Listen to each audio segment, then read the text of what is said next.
The homeowners association built 29 houses right at the edge of what they thought was just a nice pond. They didn't know, or didn't care, that my family had controlled the water levels of that lake for 3 generations. I wasn't about to let their greed ruin what belonged to me. When the last house was finished and the sold signs went up, I walked to the old spillway controls, just as my grandpa taught me, and started turning the wheel. Some folks think they can take whatever they want. I was ready to teach them a soggy, costly lesson about water rights. My great-grandfather, James Carter, wasn't rich in money, but was wise about the land. In the late 1920s, he bought a valley and its natural spring in Willow Creek, Oregon. He saw a chance to create a peaceful haven, not to exploit it.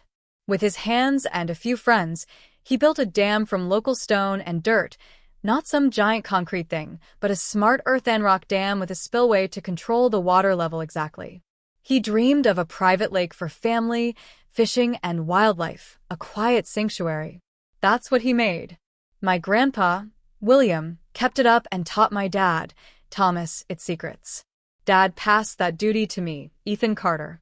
The legal papers were rock solid, with water rights filed with Oregon and Lane County, older than most local zoning rules.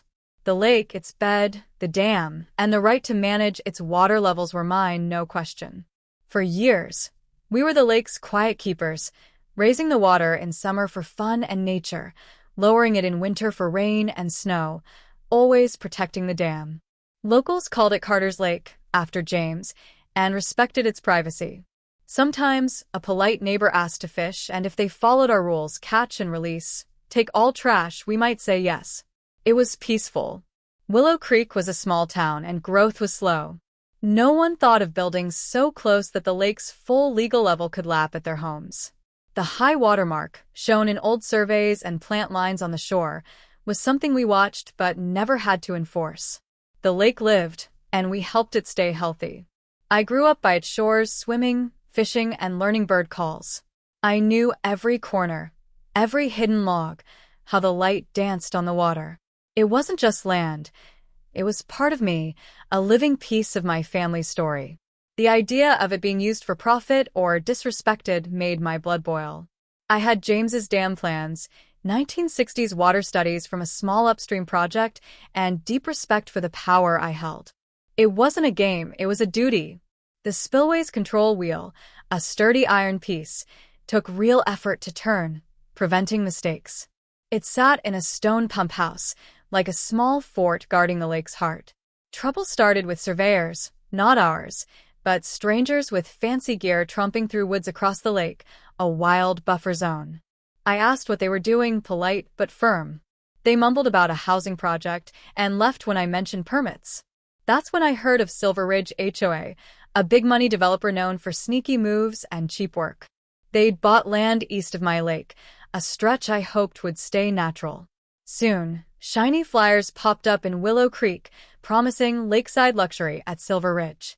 My lake was shown as a community perk, with cartoon boats and happy families, no hint it was private. Their maps hid my ownership, acting like the lake was theirs.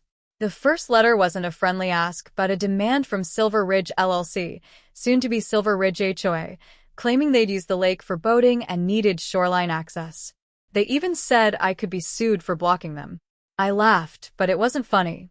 My lawyer, Henry Blake, who'd handled our family for years, read it and smirked. They're bold and clueless about water rights.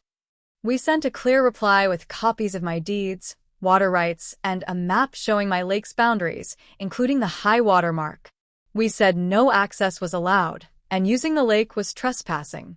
We mailed it certified to Laura Mitchell, the new HOA president, a title that seemed more for show than substance. For weeks, it was quiet. I hoped they'd backed off. Then bulldozers came, not on my land, but too close, clearing trees right to my property line. The noise was constant, dust everywhere. Laura showed up in a golf cart, acting like a mini construction boss, her hard hat wobbling on styled hair. She drove to my gate one day. "Mr. Carter," she snapped, "we need to talk about your stubborn lake stance. Our buyers expect water access. It's in our ads." I walked out calm. "Ms. Mitchell, it's not your water feature. It's my private lake. Your ads are wrong, and that's your mess, not mine. She blabbered about community spirit and bad neighbors. I repeated, this talk's done. Stay off my land. She spun her cart, leaving dust and attitude. This was just the start. They weren't just pushy, they were blind to my rights, betting their cash and bullying would win. They didn't know my bond to this lake, or how far I'd go to protect it. Construction roared, hammers, saws, trucks beeping, building 29 flimsy houses with big windows staring at my lake like greedy eyes. Their closeness shocked me. I checked James's surveys and county maps. The legal high water mark reached their foundations. They'd built in my lake's flood zone, a reckless gamble. Debris, wood, cement bags, plastic littered my shore. Workers wandered onto my land, tossing trash in the water. I photographed each mess, sent complaints to Laura and Silver Ridge LLC, copying Henry. Their replies, if any, brushed me off. We'll talk to our crew. Nothing changed. Their ads got bolder. Billboards screamed, Silver Ridge, Lakeside Dreams. Their website showed fake docks on my shore. Henry sent cease and desist letters for false ads and trespass. Their lawyers replied with nonsense about natural water access, ignoring my clear deeds. Laura grew brasher. One Saturday, I caught her with two tough-looking guys near my family's boat ramp, pointing and talking. I walked up, temper hot. Ms. Mitchell, you're trespassing again. She jumped, then puffed up. Mr. Carter, we're planning a community kayak rack. It'll help everyone's property values. I stared her down. No racks, no access. This is my land. Next time you're here without permission, I call the sheriff. Clear? Her face reddened, her men uneasy. She muttered about me being selfish and left. It was a test, hoping I'd cave. I dove into water law, my documents, and talks with Henry, building a thick file of their wrongs. Trash, trespassers, ads, Laura's visits.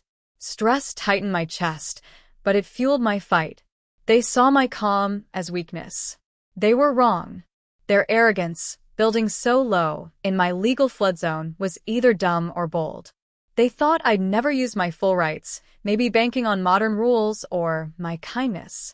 They'd already stomped on kindness, and my rights were older than those rules. The plan hit me late, reading James's dam specs. His notes showed the lake's safe maximum level for a 100-year flood, marked on surveys as my legal limit. I compared it to new county maps of Silver Ridge's houses. My pulse raced. 29 homes sat below that line. Their lawns, foundations, even first floors would flood if I raised the lake legally. It wasn't a small problem. It'd ruin those houses. Silver Ridge built in my lake's reach, handing me the perfect weapon. I called Henry, sharing the specs and maps. Are the elevations solid? He asked, intrigued. I said yes, and asked him to double-check my rights. I also called Edward, a retired dam engineer and Dad's friend, to review the plans and my idea to raise the lake. Edward inspected the dam and said, "It's old but strong. James built it right. You can hit that level safely if you go slow." He gave me a step-by-step plan to raise the water gradually. While Henry and Edward confirmed, Silver Ridge sold houses, clueless. Laura bragged to buyers about lakeside life. I watched, quiet, as sold signs multiplied. Henry called. "Your rights are airtight. They built in your flood zone. It's their mistake." I prepped, greased the spillway, got a wrench for lock nuts, and bought floodlights. I cleaned the wheel, feeling its power, a mix of duty and justice. This wasn't just payback, it was protecting my family's legacy. Silver Ridge's greed pushed me here. They'd learned some waters run deep. I chose a cloudy Tuesday, hinting at rain, perfect cover for rising water. Most houses had sold signs, but few families had moved in. A good time to hit Silver Ridge hard without hurting too many buyers. I felt a twinge for them, but knew my duty was to my land. Buyers should have checked water rights. At 9 a.m., after checking the spillway and shore, I entered the pump house. The air was cool, smelling of earth and iron. I gripped the heavy wheel and turned, following Edward's plan. A quarter turn every 15 minutes, then half turns every 20. It was slow, no rush, just a steady choke of the outflow. I sat on a stone bench with coffee, watching the lake. Across it, Silver Ridge's houses stood quiet. Hours passed as I adjusted the wheel.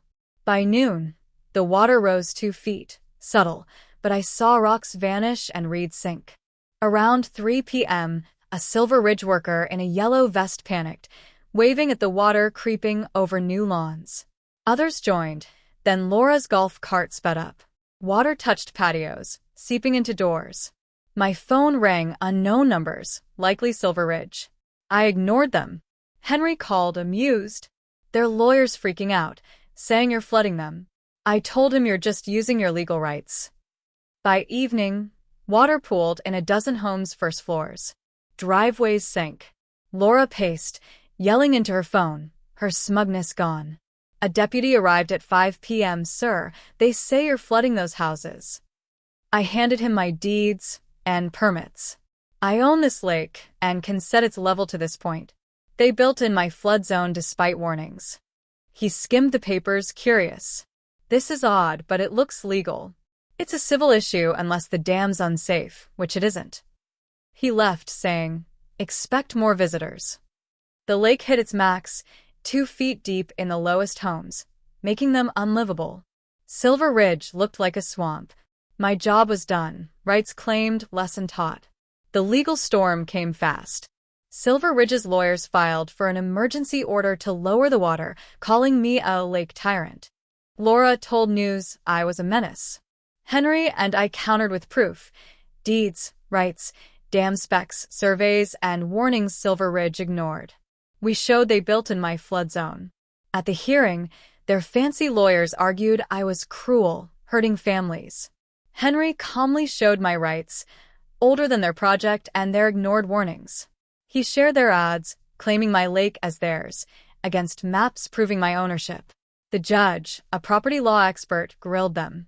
Edwards' affidavit confirmed the dam's safety. A leaked Silver Ridge survey, from a fired worker, admitted the flood risk they hid. The judge denied their order, saying I was legal and Silver Ridge took a clear risk building there. Buyers sued Silver Ridge for lies and negligence.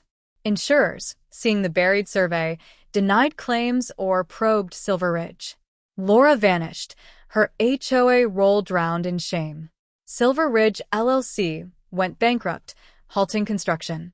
The flooded homes were lost. After county pressure over environmental risks, Henry and I settled.